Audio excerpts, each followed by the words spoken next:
This chapter is on accountability. I wanted to point you to page 103. Her main argument is that, prison is not a place that necessarily promotes accountability. In a fundamental way, what is required in acknowledging the impact of our actions can be harder, even scarier than prison. I wanted to ask you what you thought about that.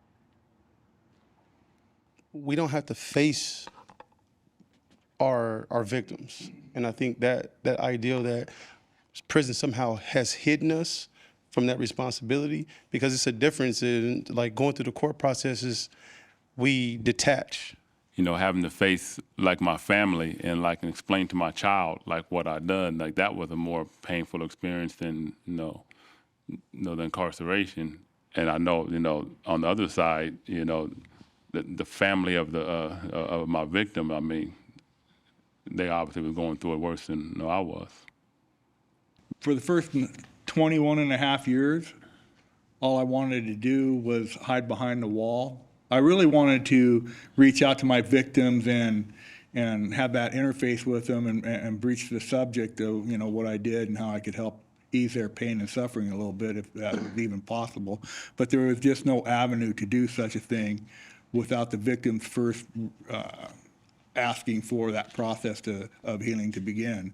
So my first reality was in the parole board after 21 and a half years. And I don't think it came across how I really felt. You say you're sorry to the panel. You can't turn around and direct your answer or response to the victims. You have to speak to the panel. Because that's part of the rules. It's part of the rules. So there was no process, no matter how much I wanted to reach out. And so it enabled me to hide.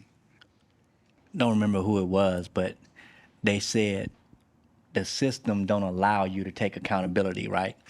And that no matter how remorseful you are, when you first get caught up, you have your lawyer, your family, anyone who care about you telling you to shut up.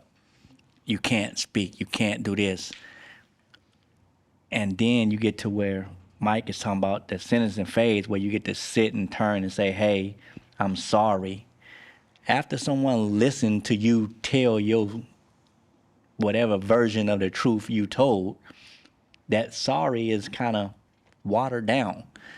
It's like, I don't care now. I just sat here and listened to you talk about what you didn't do. If you're trying to fight your charges, you mean, yeah. If we don't have the courage or the desire to tell the truth, then how can we really acknowledge the impact of what we've done? Facing the pain that I caused was harder than anything that I experienced in prison. I had to face and acknowledge that from like age 14 to 24, I brought some type of chaotic impact to everybody's path that I crossed. A lot of people come to prison to do absolutely nothing.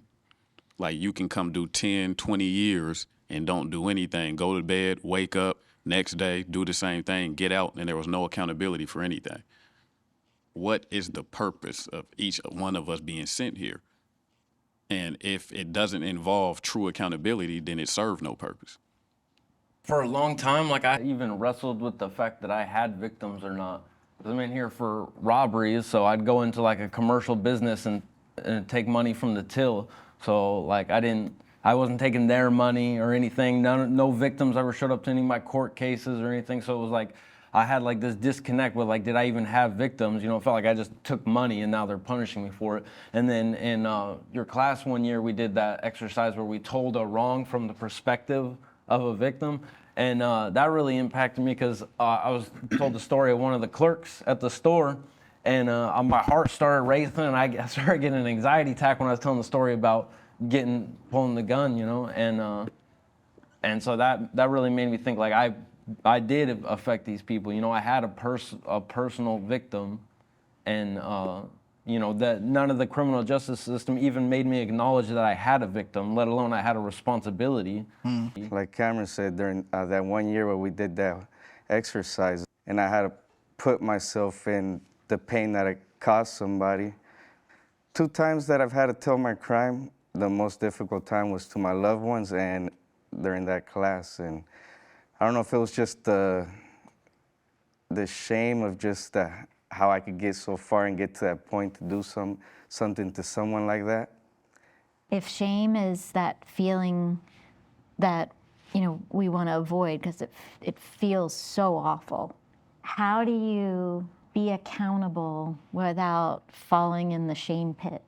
Just trying to do something positive and just something good and just try to live like that as much as possible.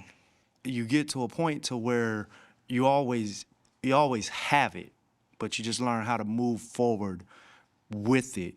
Like even talking about the story, it's a teaching moment for a lot of instances, and then it also allows people to see that we can do something so horrific and still do good and still become something better. Because a lot of people, there was a time where I didn't think I could.